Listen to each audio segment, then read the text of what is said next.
Welcome to Ask Fear and Greed, where we take your questions and do our very best to answer them. I'm Michael Thompson, and good afternoon, Sean Aylmer. Good afternoon, Michael. Sean, today's question, it feels like it's going to be right up your alley. It comes...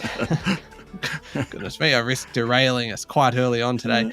It has come from Shalyce, and it is coming via Instagram. Shalyce has contacted us on Instagram. We're on there at Fear and Greed Podcast. And she says, guys, can I ask a question about bonds? Does yield equal the amount of interest a bond pays you? If you buy a 10-year bond at, say, 5%, does that yield stay consistent? E.g., you're guaranteed to get 5% every year for the full 10 years. See what I mean? This is right up your alley. You love bonds. Great question. It took me a long time to get my head around the answer to this. Shalyce. Have you got your head around it now? Yeah. It's one of those ones that if you were in the bond market, you'd think, well, this is pretty obvious. But for the 99.99999% of us who aren't in bond markets, it's not obvious at all. Okay, so if I went out and bought a government bond, a brand new government bond, $100 it's worth, paying a coupon rate, important phrase, of 5%.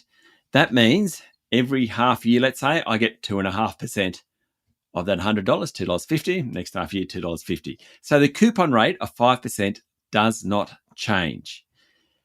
What does change, which impacts the yield, is the price of that bond. So it is initially issued for $100. Something might happen, which means people don't want the bond, so the price of it drops to $99, $98. You're still getting the 5% coupon rate. So the yield is 5% on whatever you bought it for. So 5% on $98 rather than 5% on $100. Therefore, the yield, your return, rises. So when bond prices fall, yields rise. Now, the question is, why would the price fall? It might be that suddenly the 5% and the Reserve Bank says we're going to lift interest rates in the future. Well, investors think, well, hold on, I don't want that particular bond because they're going to issue another bond in 3 months' time, and that's going to be 6%, not 5%. So I don't want that one. So its price drops. So it kind of evens out across bond markets in that the price might fall because Reserve Bank's going to lift interest rates.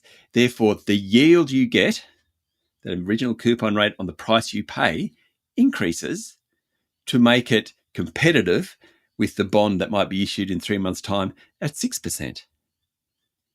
Did that make sense to you, Michael? It made sense right up until the very end. I was following you, and about 10 seconds ago, I'm like, I think I've just fallen off somewhere. So, right. Okay, so there is still fluctuation then in the price, and so because yes. when we talk about bonds, we're always talking about them being the kind of the safest. Yes. But there is still the coupon rate never changes. Yeah. So the 5% example never ever changes. What changes is how much someone is willing to pay for the face value, they call it. So, when it's first issued, it's $100, 5%. So your yield is 5%. That, what people are willing to pay for that changes. So it might go up to $101. You're still getting 5%, but it's 5% on 101. Maybe it goes down to $98. You're getting 5% on $98. And that's the yield. That changes. Okay.